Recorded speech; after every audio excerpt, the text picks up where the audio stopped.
Welcome everyone, and thanks for joining us again at our Live on 5. We have a special episode and we're shooting from Cannes as these fellow gentlemen and a group of us have come out for the MIPIM Property Festival. And today we've got our special guest, which is Stefan from Willow Isle Capital, to talk about funding. We've also got Alex Hurn from Sillence Hurn talking about construction. So without further ado, I'm going to kick off with Stefan, who's going to give us a bit of an update on the funding market, and we're going to take it to Q&A, and then we'll be hearing about build costs and construction from Alex Hurn and changes in the market that you need to be aware of to successfully deliver your projects on time and on budget. So, Stefan, please lead away. Brilliant. Thank you, Jeff, and thank you very much for having me. Pleasure. Yeah. So I just thought I'd do a quick intro on us, couple of minutes on looking back, understanding where we are today, maybe also having to think about where this year could go as well. So really simply, Willow Isle Capital, we specialise in all bridging, refurbishment, development, MES, and we're also in the process of launching Willow Isle Mortgages, which is the regulated arm, which will do primary residences, buy-to-lets, that kind of more regulated side. We started generating a lot of regulated business. It'd be nice to keep everything under one banner for our clients and help them end to end. That's exciting. I didn't realise that. Yeah. No. We're going through the FCA process at the moment, which is fun. But we're pretty much through. It'd be a good way to continue to grow the company. You just explain to the listeners what the difference is between the regulated and the non-regulated. Yeah, so the unregulated side is predominantly everything that's short term. So bridging, development, the lenders in the space are the loans are typically unregulated. You then have the regulated side, which is anything that's related to your primary residence, and a lot of the lenders on buy-to-lets, HMOs also work in that regulated space. The two worlds work very differently. So the lenders are different, the processes are different. You know, on a bridging case on that unregulated side, we're pushing for 4 weeks. If we've all bought a house, through a mortgage, you're looking at maybe more like 6, 8, 12 weeks. And I have a good understanding of both sides of the business. My specialty is most certainly in bridging and dev. So I've got a guy called Steve, who's been a broker for 20 years, has forgotten more about regulated brokering than I would probably ever know, and he runs that side of the business. Great. In the market of brokers, it's very difficult to make yourself different. I think what really kind of our main USP is I have a background, one in finance, but two as a developer. So I've built houses, I've done office to resi conversions. So when you send us deals, we look at them and analyse them from a developer's perspective as well. And then when we support you through the ongoing transaction, particularly if you take dev, I know what a collateral warranty is. I know how to run a cash flow. I know how to do a drawdown.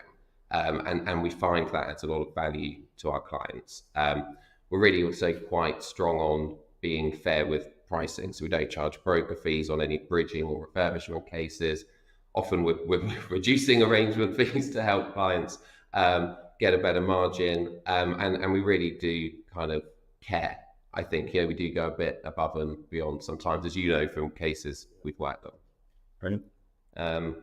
If we look back, so if we go to the next slide, I mean, it was talk about where we've come from. I mean, the one chart pretty much summarizes finance industry for the last 2 years.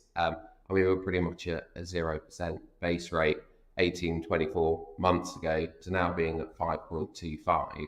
It's been a roller coaster. There were periods over the last 12 to 18 months where, I could have smashed 3 laptops in a month, unfortunately, you were in that kind of position where I'd send out terms. By the time the client accepted the terms had changed, or you were in application and you had a rate, and then I was having to phone you up and say, I'm really sorry, the rate's gone up. So it was quite a difficult period. I think for everyone who's survived and if they've flourished and grown and done a fantastic job, I think we are living in a different world, but if you've managed to keep going, you've done very well. Looking at that graph, we've had it so good for so long until 2021, 2022. So things have certainly changed over the last couple of years. It's been a lot more difficult. They have, and it's just getting used to a new norm. The way I describe this year is I feel for the last 5 years we've just been on this roller coaster with ups, downs, loops, the loops. We've had Brexit, COVID, unfortunately wars, we had the whole interest rate debacle. This year I would just like to be on a small child's roller coaster. Very boring. The teacups. Yeah, the teacups. Yeah, I could cope with a couple of blips, a bit of ups and downs, but we could have a year without a world-ending event. Would be nice. Just a bit of stability, I think, is what the market needs. Don't do that. Don't do that. So obviously we all know that the financial markets drive lending. So I mean, this is very common information that everyone will know, but it's worth reflecting. So base is still up at 5.25. Most people think we have hit the cap. Inflation is starting to come under control. It's still at around 4%, which is still twice the target. Inflation data lags, so we're always kind of 2 to 3 months behind. The noises coming out of the Bank of England are positive, that it should be back within that 2% in the first half of this year. The new energy price cap is coming in. That will have an impact on inflation. And hopefully as that inflation gets under control, we can start to see base coming down. And interestingly, it'll be interesting to hear your viewers' thoughts, but house prices, although we've had a difficult market, there've been drops, don't get me wrong, and there's been corrections, but overall have remained fairly resilient in the wake of, there were people forecasting 10, 15% drops 18 months ago, and we haven't seen that, which I think is a positive side and probably a symptom of just the supply demand problem within the UK. Yes, I had a sort of a comment on the interest rate scenario, and I think most people out there look at the base rate at being 5.25%, and then are seeing banks coming out with interest rates at 4%, for example. People don't necessarily understand that it's not really the Bank of England interest rate that's driving the mortgage rates. It's actually swap rates. It's the swap rates. And can you explain a little about what they are? So really simply, the swap rate is what banks can lend money to each other for. And they do that over different periods of time. You have a 1-year swap rate, a 5-year swap rate.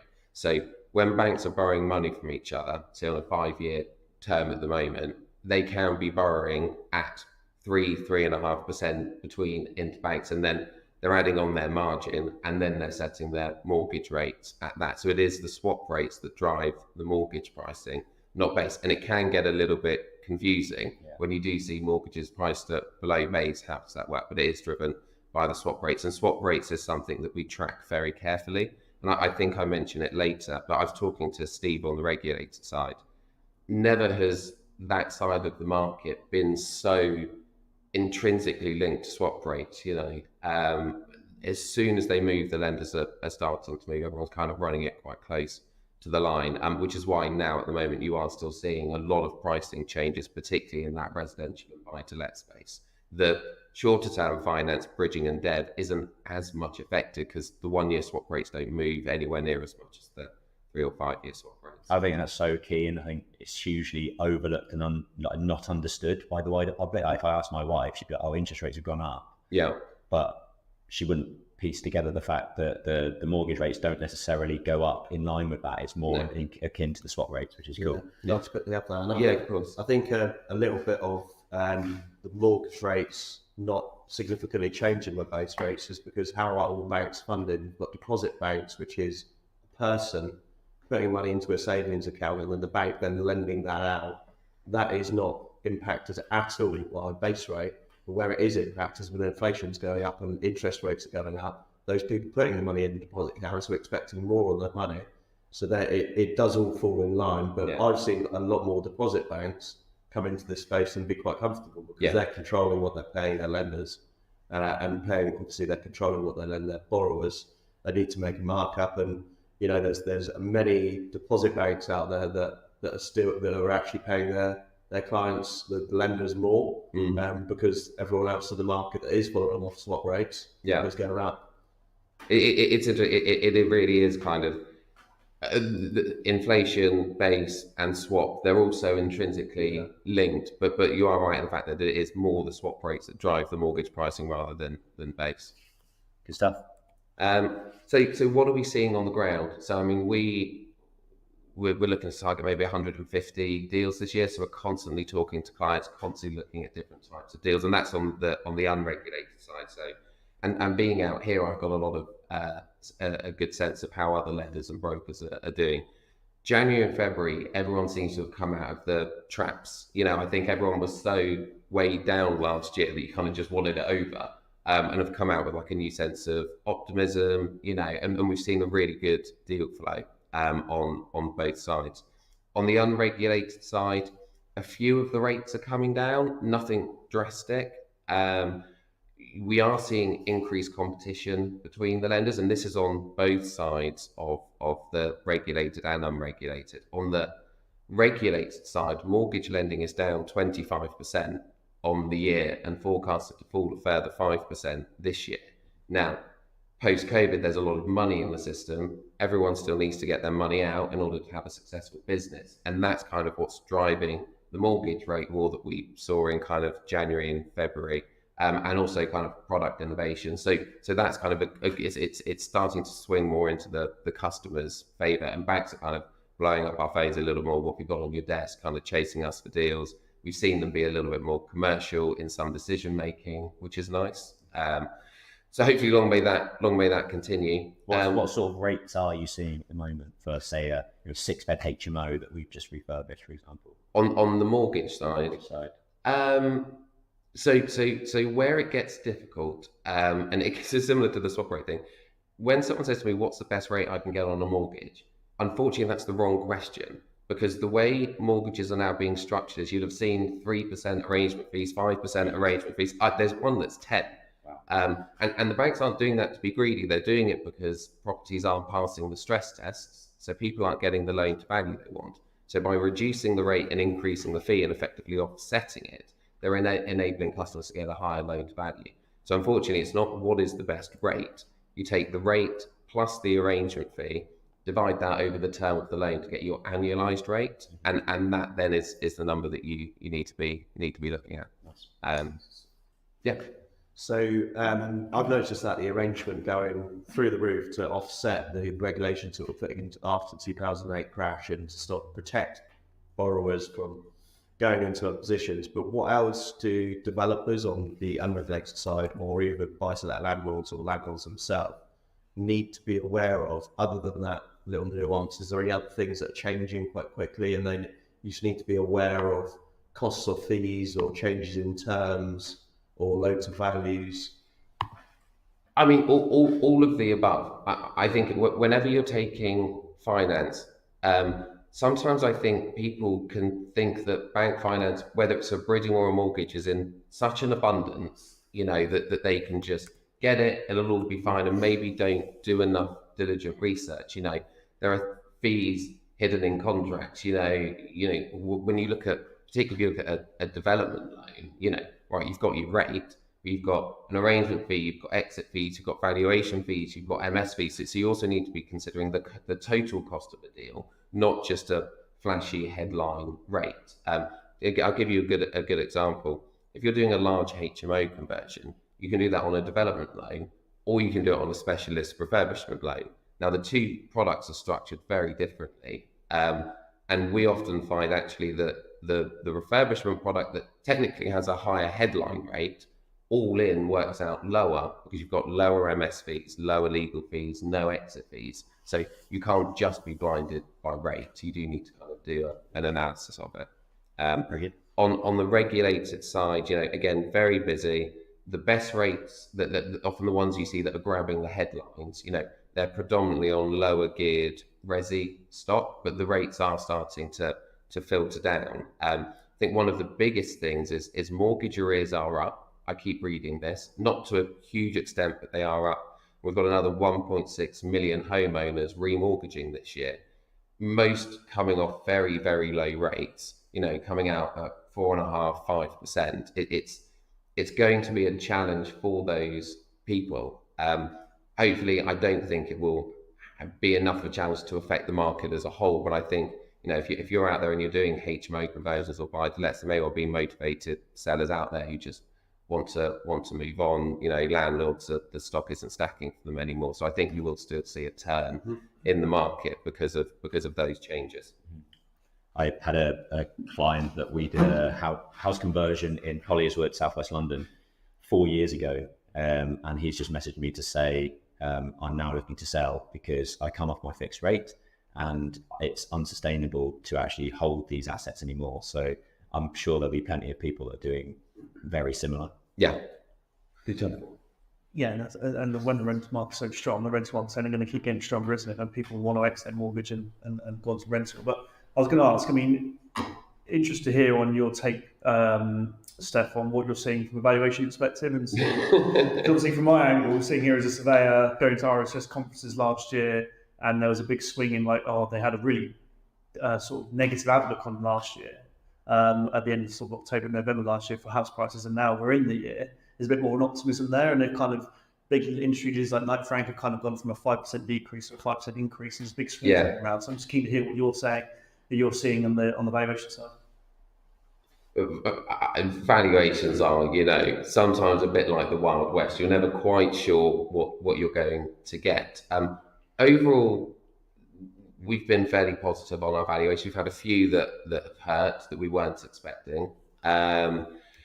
I think the values are still a little bit cautious. I think you're sensing that hesitancy in their reports. No one's being too pushy, but I hope that's something that will improve as the year goes on.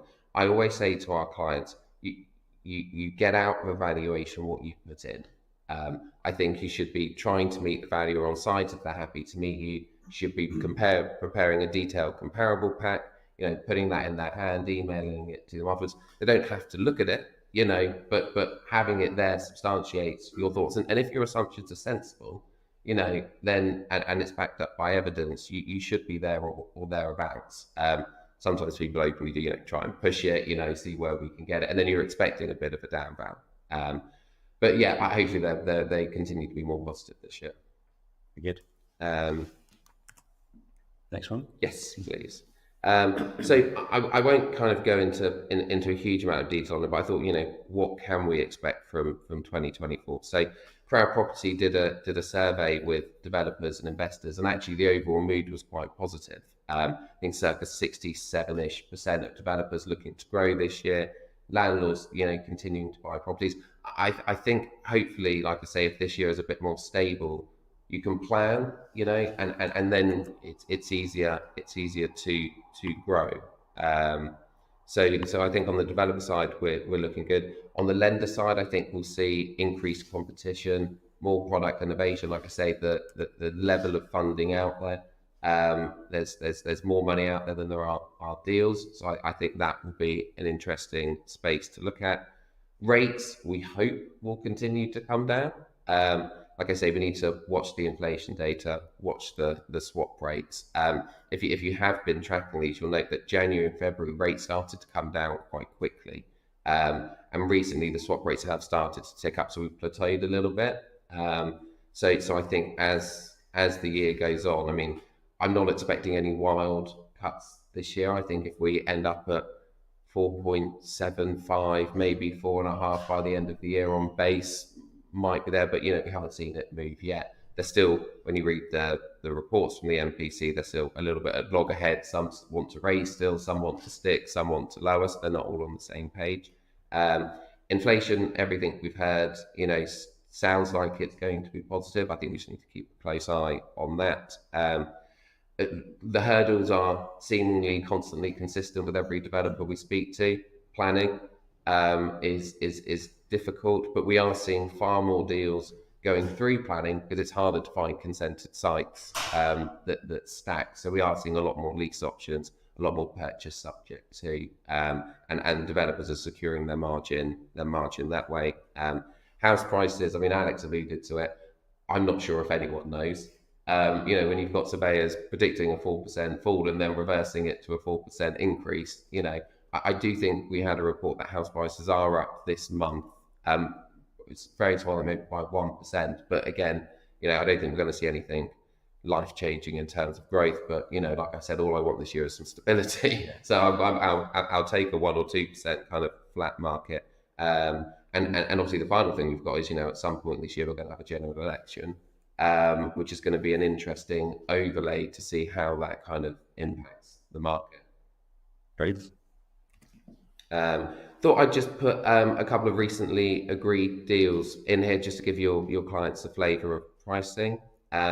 So we do a lot of development exit bridging, which allows clients to release out cash, repay investors, pay their development lenders on time, and then it allows them to go and buy a new site and then gives them longer to settle, refinance the blocks. We're doing a lot of that. It's quite popular at the moment. So we're doing that at 75% loan to value. We did the dev on this one, so we managed to get it down to just a 1% fee, which was actually lower than what the dev lender wanted to extend them for. So they were getting more money at a lower cost. That was at 0.85. I might start to be able to sneak it at 0.8 shortly. So we are starting to see things come down a little bit. New build houses, there's a lender at the moment doing 70% loan to GDV, 85% loan to cost at 9.95, which is very, very strong in the market. I think a lot of pricing at the moment, there's a lot of lenders bunched around the 10% mark. You know, your kind of Shawbrooks, Hampshire Trusts, you know, UTBs, those type of lenders are all fairly similar in their pricing. And then you've still got the stretch lenders who might be more of a 12, 13, 14, depending on how you're wanting to push it. And like I say, on the bridging side, on the resi stuff, you know, somewhere between 0.8 and, I mean, there are still lenders above 1%, but we're trying to place people in a 0.8 to 0.9 type bracket at the moment.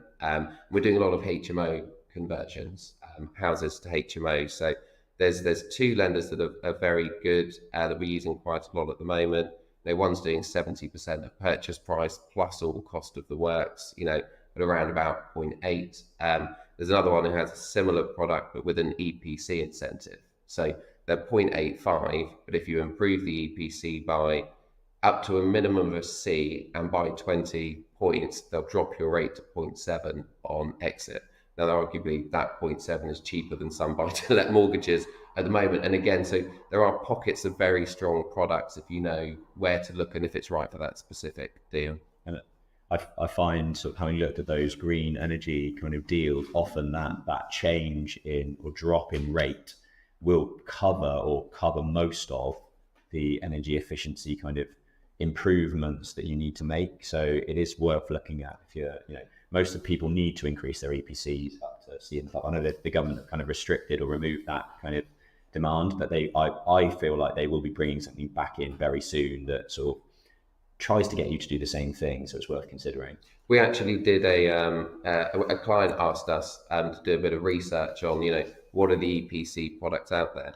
There aren't as many as you would think, given you know how big the conversation has been.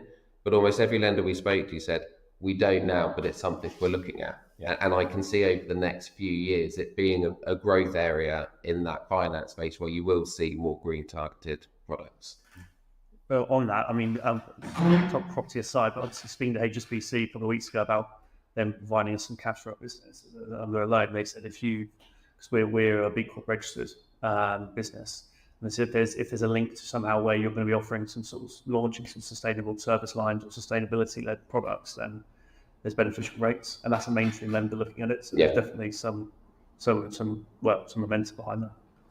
Yeah, then just staying on the topic of sustainability, we talked about the cheaper rate covers the cost of implementing it.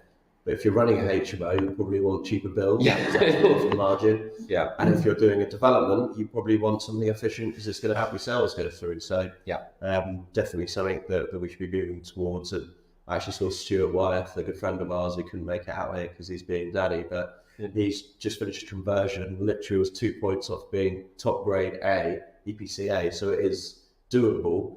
If you know what you're doing. And Stuart particularly is a very good example. A lot of the time with the HMOs, you know, they're older buildings, you know, it's harder to get that EPC up or it can be quite costly, but he very much takes, you know, he wants to hold them for a long time, you know, he wants to keep those running costs down, you know, he wants that sustainable offering, and he does implement it very well, very well. Thank you very much, Steph. No, very useful. If anyone wants to reach out to Stefan, his contact details are there, and we'll also put them in the show notes. XP have got direct experience from working, talk about exit bridge loans. We did an exit bridge loan review, which was great because we could when we sell the property, we could take a little bit of the profit ourselves on each sale on our development site, which is 6 years. And also talking about development finance, we've closed a pretty big loan for our conversion, 20 units conversion, which and touching on our experience with Stefan, it does help when someone's been through the process of borrowing and developing their own stuff, because Stefan could go, hang on a second, I don't really like this lender because I'm thinking it might have cash flow problems down the line, or I've actually stress test their monitoring surveyor fee, and it pushes their overall cost up higher. So definitely and highly recommend to reach out to Stefan. Very good, thank you.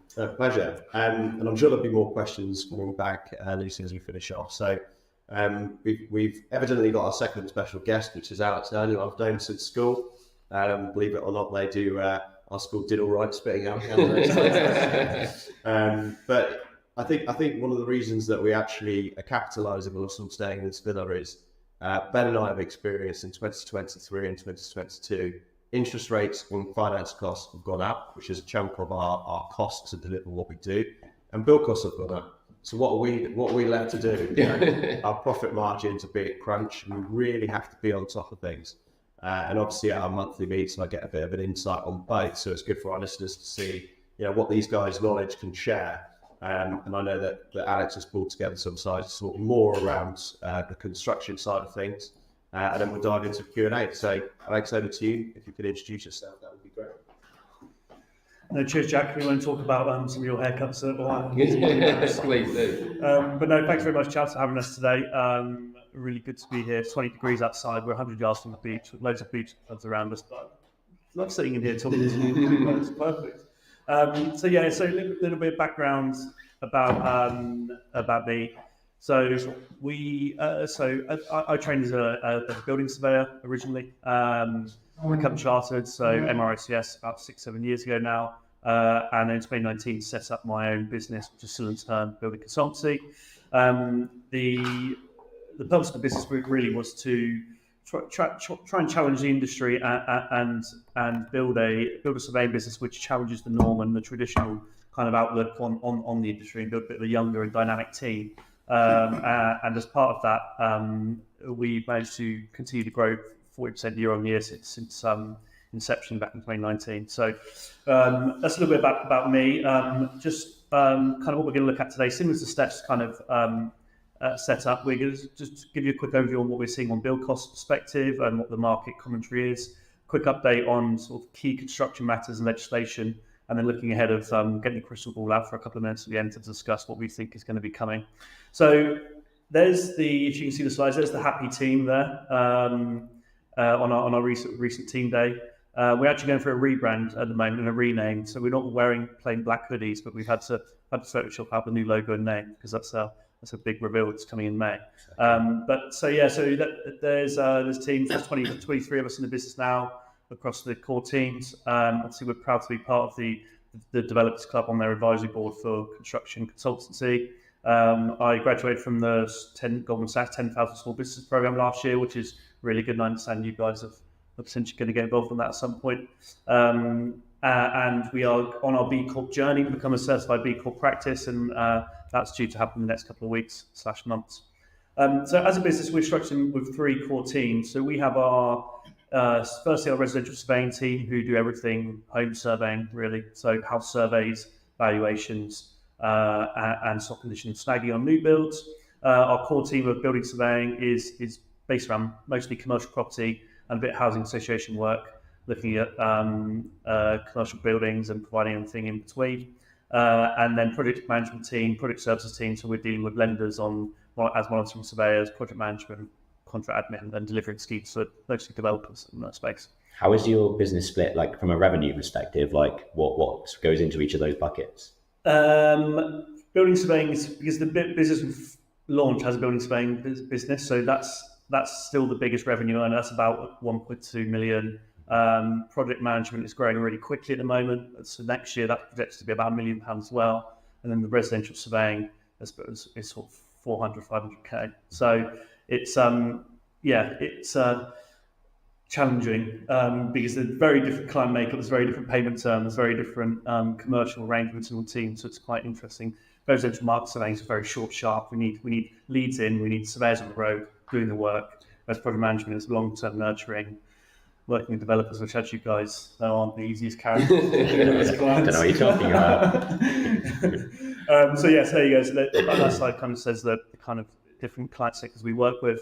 We're very sort of proud and service-driven business. So our Google and Trustpilot reviews are near perfect, and we're regulated by RCS, which is our governing body. So, and there's just a quick selection of some of the clients we work with from funders.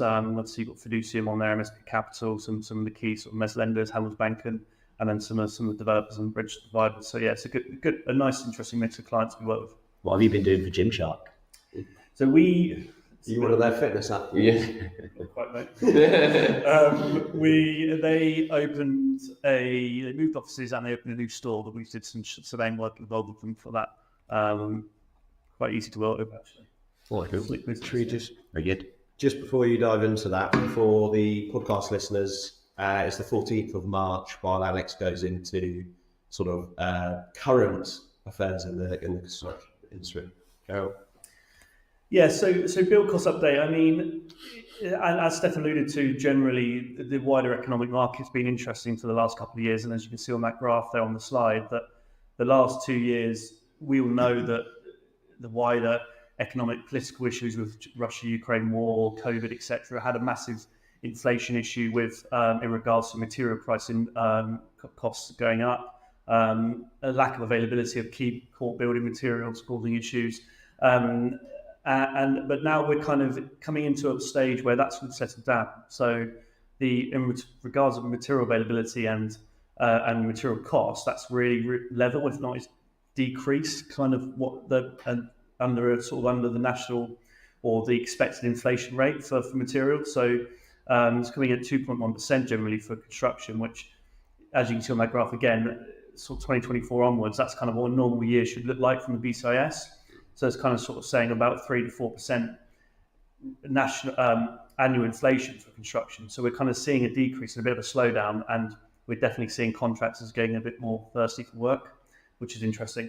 And what's driving that really, the slowdown in inflation in construction, is a lot of the national house builders. Everyone's probably seeing in the press that they're pulling out the market. Barclays is slowing down.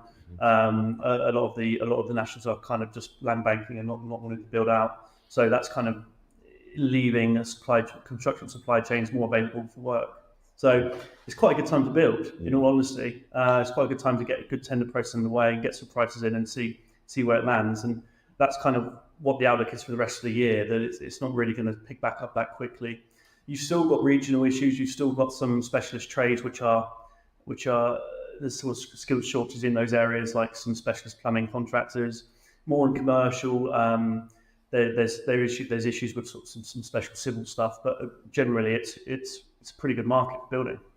Yeah, a couple of comments on that. Obviously, running sort of for architecture, we see clients or contractors email us now probably 3 or 4 times a week, just don't know them. They've emailed into info and they've said, we want to be on your tender list. We're hungry for work in the next 6 months. And if I roll back the years, 18 months ago, we weren't getting any of that, and we were getting silly prices in from contractors where they've got so much work that they don't need the new contract. They just put a 20% markup on it, what they normally would, and hope that if they win it, happy days, and they make good margins on it. Whereas now they're, like you say, hungry for work, and we've just gone through 2 large tenders where we've gone from sort of 2.1 to 2.6 million in terms of the range of the 4 contractors that came back. And we've managed to negotiate down to about 1.7 million on both of those. So it's a good 300 grand kind of knock on both of those contracts. And the contractors are very open to having those conversations because they want the work, they want a pipeline for the next 18 months. And we certainly weren't seeing that 18 months ago. Yeah, no, exactly that. I mean, there's one project that comes to mind actually that we're doing from it. Is a fire reinstatement job. It's just a small insurance job in Reading actually. And we went out to, this was back end of last year, sort of Q3. We went out to 11 contractors. Wow. And we got 2 prices back. We did 9, similar. Normally we go out to like 4 or 5, but we only had 1 back from those 4 or 5. So had to go out to another 4 or 5, and again, only 1 of those came. And so it's next slide. So it's generally a pretty competitive market. A good market to be building. So that's I suppose for the listeners out there, because I know that a lot of you guys are, HMO landlords, buy-to-let landlords, developers, small developers, mid-sized developers. I just think from the experience that Alex is operating multiple deals for multiple clients and seeing what's out in the market, you shouldn't necessarily just look at it as a fee that Alex is charging for that project, but also his experience in what he's seen for the last 5 to 10 years and what is current and what needs to be changed or adapted. And you can kind of be, to some degree, tapping into that almost like mentorship if you have the right team on board to do that work, because we're very active in tendering. And we've noticed it across the board of our projects, and we can see that. But if you're heading to deliver one scheme this year, you need that financial consultancy or construction consultancy. That's not just a fee for the delivery or whatever process you're bringing them in to help with. It's also what they're seeing in the rest of their businesses and to advise you or a client, because their fee would then be hugely outweighed for the saving that they can actually offer. I just thought that'd be relative to mention. Thanks. Sales Pleasure. Don't need to be Yeah. But no, yeah, exactly that. And I think we, as a business generally, I mean, I always like to employ surveyors that are more experienced, have more stripes on, more badges on than me. My head of project management, David Drew, now he's sat as a DM for delivered like 1,200 PD units over the last 3 years. So he gets a PD scheme across his desk and he just tears it apart. Then that's going to be an issue. There's not really enough room in the plant room for a sprinkler tank. You haven't got enough head height on that floor, so he just knows, like, he almost has that DM level of experience rather than just a PM. So that's kind of the value we like to bring on development. Yeah, and that's development manager. Development manager. Yeah. So looking ahead this year, I mean, the key trends really are sustainability, which we touched on earlier, and there is a big consultation out around reviewing the EPC framework, what that's actually going to look like. There's a big talk of this big term at the moment called retrofit, which is becoming a bit stronger and stronger. RSS is muscling into sort of put some standards around that. And I think that, touching on your point, the EPC framework, I think it's going to be much more of a fabric first approach now. There's going to be a lot more focus on, okay, how can you make that building sustainable, not just for a year, just to get your EPC rate to C, but how do you make it sustainable for 50, 100 years? So there's going to be a big market there really for upgrades. The RAC, I won't go into that too much, gets more education, but reinforced aerated concrete, which was a big issue late last year in schools. There is some residential and commercial buildings with it, so it's something to be wary of. Lenders are aware of it. We've had a few asked on cases if there's a concern that the building could be there. They've asked for a survey. Luckily, we haven't had anything that's fallen foul of it, but yeah, it is on their radar. Yeah, certainly office buildings and sort of modern methods of construction or prefab construction. It's worth just having an eye on that, because it can have knockdown rebuilding repercussions really. Let's hope this way. So, and the biggest thing that is causing a lot of confusion, let's say, in the industry at the moment is the introduction of the Building Safety Act. And this is basically a piece of legislation which came out the back of Grenfell and is trying to standardise and build a new set of regulations for buildings which are seen as high-risk buildings. So that's anything over 18 metres and 6 stories. That is being now defined as a high-risk building under the Building Safety Act. That then triggers this thing called the golden thread and the gateway processes. So sounds like a nice thing, but I imagine it's probably not. The golden thread, yeah. Fancy film, isn't it? Yeah. But it's not. It's horrendous. Essentially, there's 3 gateways to this. So if you're developing stuff which is over 6 stories, and that's even an existing building. For example, one of the developers in the club has an existing office building. I think it's 4 stories. He's having an extension of 3 stories, but he's obviously gone into planning now last year and realised, oh shit, I triggered the Building Safety Act here, and that's having to make him jump through these hurdles now in the construction process. So it's worth knowing and worth taking advice from your consultants here. But essentially, there's 3 gateways. Gateway 1 is where the applications will be consulted to the building safety regulator at planning stage, so basically a consultancy on the planning application. So you're going to have to do a lot more fire design, fire safety design, fire strategy at that early outset. So it's just basically appointing more consultants and carrying more costs. Then once you're about to go into construction and before you're about to start any physical construction works, there is a hard stop in any construction beginning for a 12-week period for the building safety regulator to then check the design, the fire safety design, and ensure it's fit for purpose under the regs. And then just to top it off, once you finish the construction project and you're ready for people to kind of move in or occupy the building, there's another hard stop of 12 weeks for the building safety regulator to check and make sure that the paperwork is there and the file is there to 6 months. So you're essentially adding 6 months onto any program for stuff which is over 6 stories. Wow. So obviously there's big implications there in your finance model, your cash flow model, your interest rate model on the loan. I mean, throughout you just talking about that, I was just shaking my head constantly. Like, I don't know if you saw, but I just find, I mean, this is just mainly for high risk buildings and over 5 stories. What are the implications for developers like us that don't necessarily go to that height? Because I understand there are also golden thread implications for the smaller stuff that we do as well. Yeah, so the Building Safety Act has also had an implication on any construction works which require a building control application. So that's basically any development work. You need to appoint a principal designer, which isn't the principal designer under CDM regulations, but thankfully they've used the same term for a different role. So there's a principal designer under the Building Safety Act. So you need to appoint someone there to make sure that the building is designed with fire safety in mind, is capturing all of the health and safety element, but also the design strategy, the fire safety design strategy within their appointment and managing that. Can they be the same person? They can, and it's a lot more angled towards architects now. So our RIBA are looking for architects to take on that role. Obviously, where architects traditionally have moved away from taking on the PD role, because it's more of a health and safety role. Now it's more of a design-orientated role. Most architects are upskilling in it, so that's probably the first port of call for people looking to appoint someone. Go to your architect and say, "Can you incorporate?" Yeah, we are looking to take that service on. Yeah. But yeah, I mean, as a client and a developer, it's quite important to make sure you have someone appointed there, because otherwise you are a duty holder under the Act, and you will be liable, and it's criminal. It's criminal law. So if you will be liable as a client if you haven't ring fenced that liability to someone else. Nice and cheery. Yeah. Just real quickly on that. So I'm analysing a HMO and I'm analysing a development, and evidently the architect, for an example, or architecture coming in as the principal designer. How do I budget for that in my new appraisals for projects? Because there needs to be a budget in there. I mean, this is kind of a question for you or Alex. But yeah, it needs to be factored for. We will have pre-planning design fees in our spreadsheet, and then if it's post-planning, it's detailed design. So what would you propose for maybe a 5-6 bed HMO, and then equally a 6-unit new build development, something along those lines?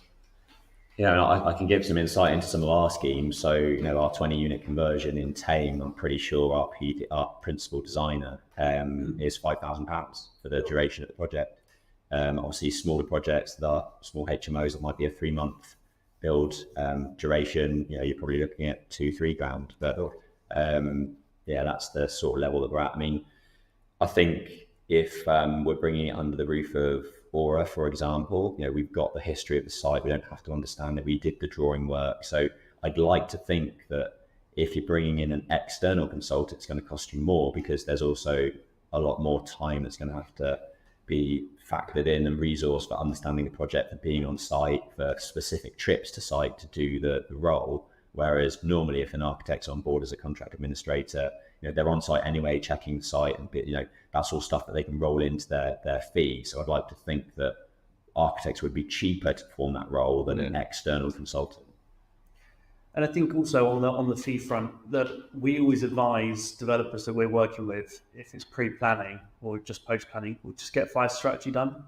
Because although you don't need it to get planning, you're unearthing a lot of the risk and cost profile at that stage, and you're getting the design right at that stage, you're getting your layouts right at that stage, and it's knocking a massive unknown away. Yeah. So almost budgeting for a fire strategy or a fire consultant to come in alongside the principal designer is always worth it.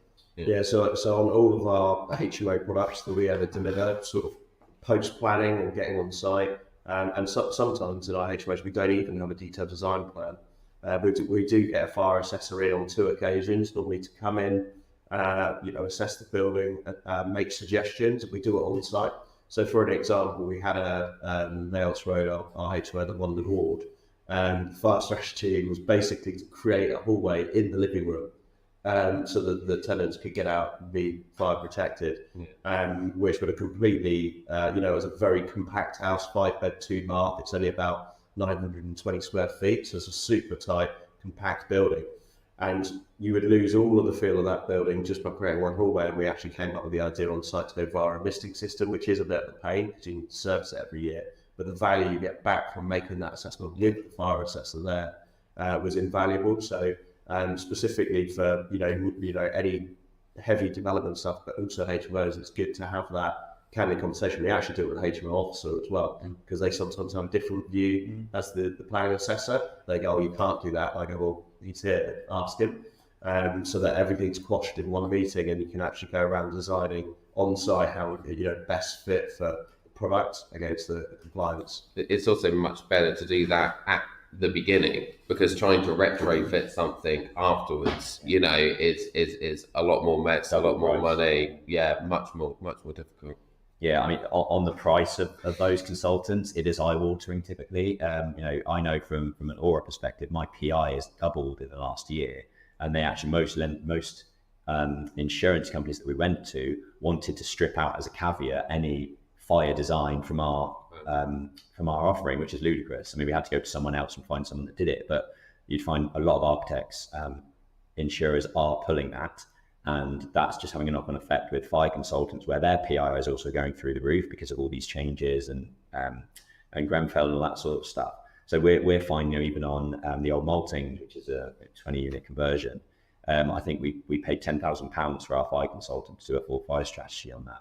And what we're finding now, as opposed to probably 3 years ago, is that they are very rigid with their responses. It's no longer a conversation where they're coming up with ways in which you can kind of skirt around the regulations, not do anything that's not safe, but they are far less willing to bend the rules to find a solution that's like more cost effective. They're like, this is what the building regulations say, this is what we have to do. I'm not going to put my PI against a workaround, for example. So yeah, it is definitely something that's going to cost you more, and you need to factor that into your development appraisals. And the process is going to take longer. We spent, I think, on the old Maltese, we went to 10 fire consultants to find the one that would actually give us a quote.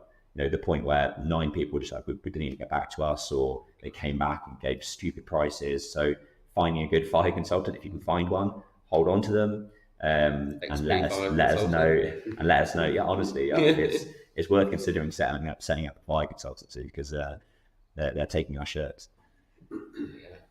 Cheers. Just touching on the sustainability piece. So I've already mentioned that retrofit focus and how that's developing. There is the net zero goal for the government is all new housing to be net zero by 2025, which seems lofty and unachievable. But there is a consultation out at the moment from the building regulations. Obviously, there was a big change last year with Part L upgrades, and Part L covers all your energy efficiency of the building and what you need to design to. But there's a conversation out at the moment for that to be increased again next year, for them to then be able to achieve all new construction being net zero. So that's something to watch out for if you do new build stuff, because that's going to have implications.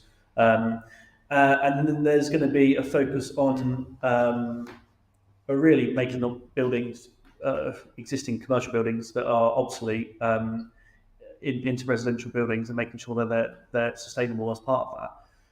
As you can see, what's happening in America, I speak to someone last night about it actually in quite a lot of detail, but what's happening in America is their office market's crashing.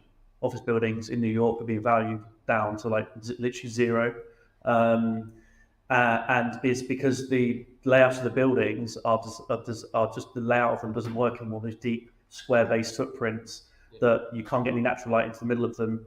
Those kind of call center layouts of just desk after desk after desk. That's not the office environment anymore. No one wants. Mm-hmm. If they do want a working environment, they want to have a lot of breakout area, a lot of natural light, a lot of healthy space. And then also the fact that when it affects the land value as well is that you can't easily convert those buildings because they're so deep, and getting natural light into them, cutting atriums in is all expensive stuff. So there's going to be an interesting, and I think obviously looking at what's happening in the US now, that's going to come over the UK like everything does. So over the next 18 months, there's going to be some opportunities there. There's obviously talks about PD rights being extended again. potentially, and there's probably going to be a big piece around that about using the repurposing in commercial buildings. Great. And just to finally finish off with some case studies we're seeing or we've delivered in the last couple of months. So this is a developer that we all know here. Great guy. He delivered this is actually a conversion scheme. So that was an office building there, converted into 32 flats with a 2-story extension down in Ferrum near the south coast. Completed December last year. Really good scheme. I think he's pre-let the whole thing to a registered provider now. But build costs were coming in around 2,100 on that square metre. Quite good. You did the contract administration, I did the debt. Exactly. Dream team. But yeah, no, it's a good example there of a good office building which converts quite nicely, and obviously the extension was done quite effectively with like a steel frame, which added a lot of space and a lot of value to the scheme. So yeah. So that was internal conversion and airspace extension and £2,100 square metre. Correct. Yeah. And that was traditional contract. DB. DB. Do you know what that came in per unit? It's top of your head? No, not to my head. No, sorry, mate. This is an interesting scheme again for another developer we all know. This is a scheme where they got caught. The developer got caught in the inflation woes, construction inflation woes. They initially went out to tender back in sort of pre-COVID, during COVID times, and it was coming out about 4.5 mil. 3.5 mil. 3.5 mil for a via main contract, a D&B contract. They then had some funding issues, had to go back into tender again to reaffirm their price of their contract they were going to go into contract with. He then increased it to 4.5. 30% increase. 30%. Yeah.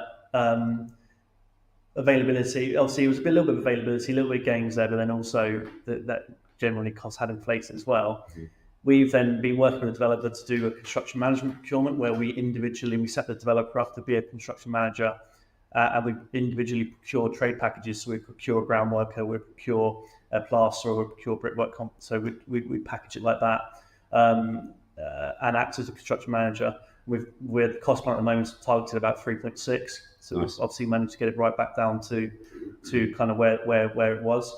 We're seeing How do your fees work when you're doing that type of arrangement? Our fees are more because it's more heavily involved. We will also procure a full-time site manager within our appointment as construction manager, so that cost is taken out of the contracts package into our package.